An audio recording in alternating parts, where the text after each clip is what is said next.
Ah, you've arrived. Why don't you settle in, my astute anomalies? In this video, we are going to dissect the great gaming debate. Games of brutal difficulty and glorious triumph versus games of more cerebral satisfaction with clever puzzles and poignant plots. Oh, and why is everybody losing their minds over Silksong's difficulty? Cue intro.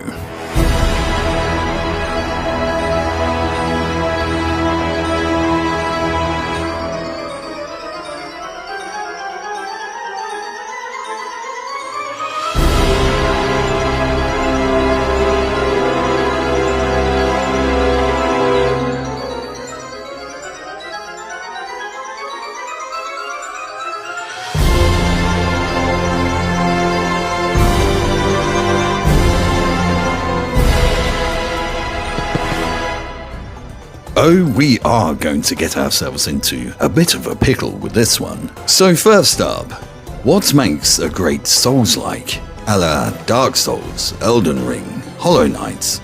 Well, it's not just about a punishing difficulty curve, certainly part of the equation. A relentless yet fair challenge, a dance of methodical combat where every dodge, parry and strike is a calculated risk. A great Souls-like demands that you, the player, get good.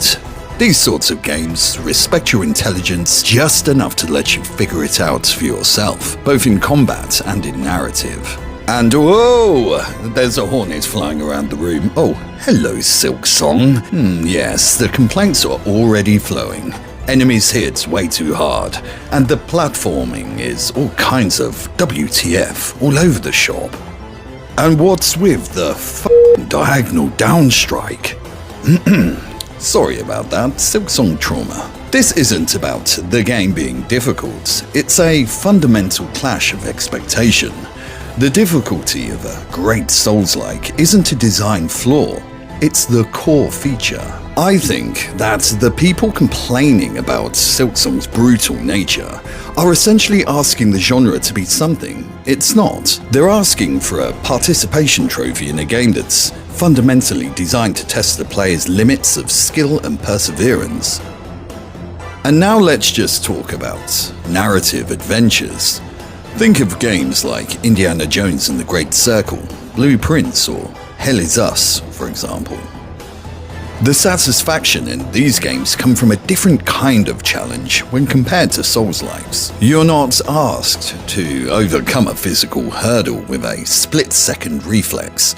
You're asked to overcome an intellectual one. You decipher ancient runes, solve complex mechanical puzzles, and piece together fragmented clues.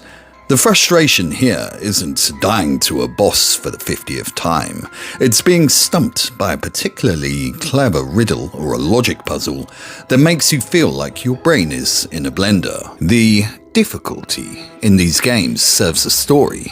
It slows you down, forcing you to engage with the world on a deeper level. You have to think like the protagonist. You have to feel the weight of the mystery. It's a cerebral kind of reward, one that celebrates your deductive reasoning and problem-solving skills, rather than your ability to mash the buttons. So when we hear the wails of frustration over Silksong's difficulty, it's a fascinating cultural phenomenon. It's the meeting point of two different gaming philosophies. On one side, we have the get good purists who see a challenge not as a barrier, but as the point. On the other, we have players who prefer to engage with a story and its world on their own terms, where puzzles are a fun diversion, not a high-stakes test of skill. Neither is right or wrong, they're just different. The true beauty of the gaming landscape is that both of these experiences exist, each offering their own unique brand of triumphant satisfaction.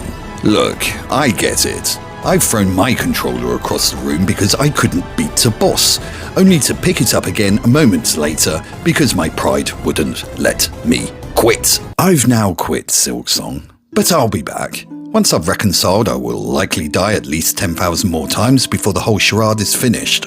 But then equally, I've also spent an hour staring at a screen, completely flummoxed by a puzzle. only to have the solution hit me with the force of 1,000 suns, making me feel like a certified genius. Then I realized the solution was a simple visual pun and felt like a complete moron. Ultimately, whether you're a glutton for punishment or a seeker of cerebral stimulation, the goal is the same: to find joy in the challenge. And if that means you occasionally scream at your screen, well, all power to you. You're definitely a passionate sort, like me.